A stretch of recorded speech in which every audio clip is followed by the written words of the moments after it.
All right, now when we're looking at the muscles of the forearm's relatively easy because you've got a lot of smaller muscles that kind of wrap from the elbow area all the way down to the wrist. So it's kind of hard to go wrong, but there is one large muscle mass on the forearm, the brachioradialis, that goes from basically the side of the elbow down to the thumb. So that muscle mass is going to be the one that really is the most important to kind of get right. So we're going to start by kind of beefing up this area of the forearm. So we're going to bring that out a bit more. And the brachioradialis is basically two large muscle masses that work together, moving from the side of the elbow on the back, basically, of the forearm, and wrapping around to the thumb. So since we've got this wrist guard basically on our forearm, we're going to have to kind of stay back from that. But I want to start by kind of bulking up this forearm muscle here and bringing it around the side.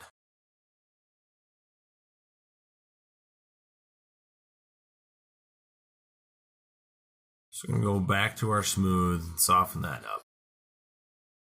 Especially down here where it enters underneath that forearm guard. And then we'll be able to bring this part of the forearm muscle back up as well.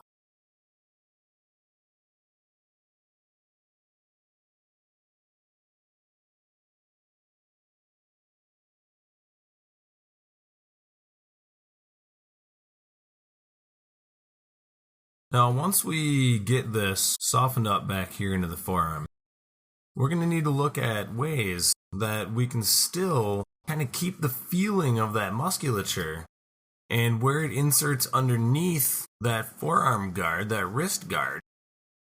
So we're going to need to basically start to carve in a bit more around these muscle masses. So let's decrease our brush strength a bit more here.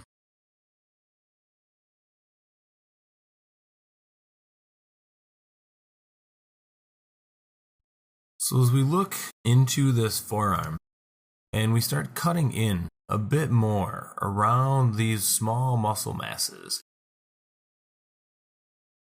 we're going to need to keep getting a smaller and smaller brush and carving that area in so it appears to go underneath this wrist protector.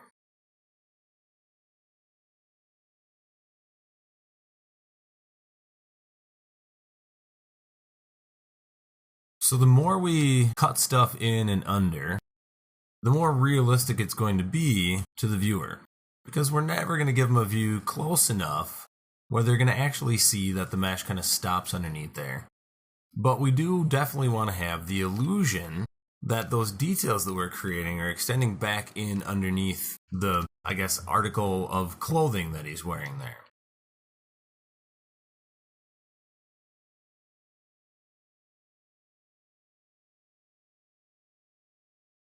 Smooth it back in.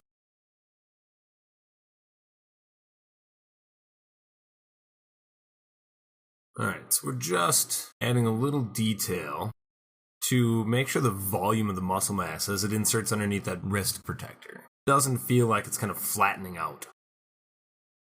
So we just kind of add a bit of bulk right there before it inserts, and then smooth that back in. So once we get this a little bit better here, add a little bit more volume right through here. Smooth it back in. So once we have a little bit more feeling of how that's going to work, we can go check out the pinch brush. So as we pinch this in this area, we're going to kind of fine tune and tighten up that detail and help it to kind of push in a little bit more around that. So by doing that, we're really going to just emphasize the feeling of those details going back in underneath that wrist guard.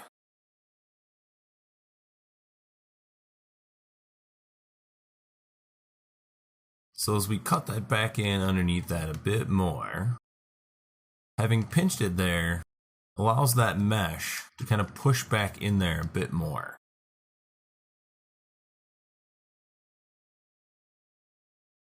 So now when we soften it up, we want to make sure we have a pretty low strength on that soften tool, so it doesn't pull the mesh back out too quickly.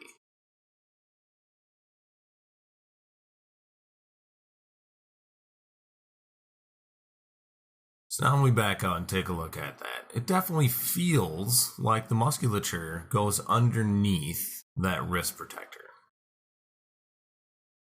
So now we can go back and we can look at carving it a bit more.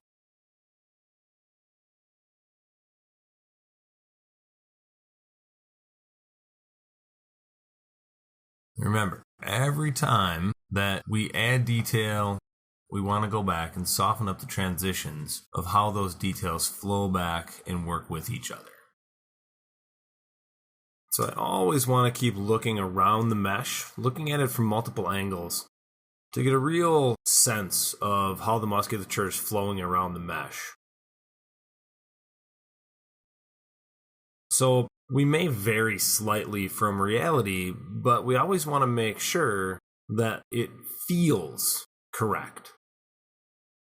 So there will be times where we may not be absolutely anatomically perfect, but when you're looking at it, if it feels right, no one's really going to pay attention to it. So I'm trying to find those muscles in the kind of back of the forearm and start to kind of push those and bulge those out a bit so that they match the elbow side, the forearm side. So now as we work in around the back of the forearm, we need to do some of the same things. So as I increase some of the volume of these muscles, we need to think about how we can carve in between them to help push that in underneath and refine those transitions.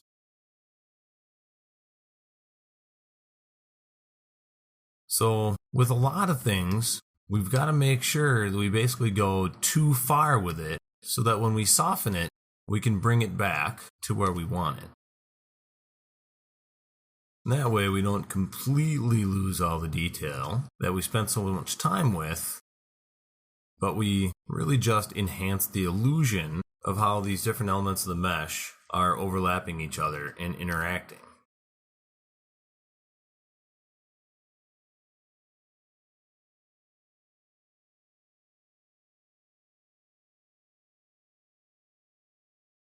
We'll try our pinch brush back here a little bit.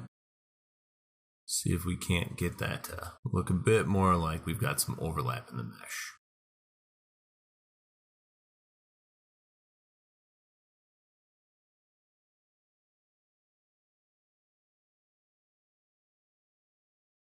Alright, that forearm's looking pretty good. Nice and bulky, and it does actually feel like it's going underneath the wrist guard.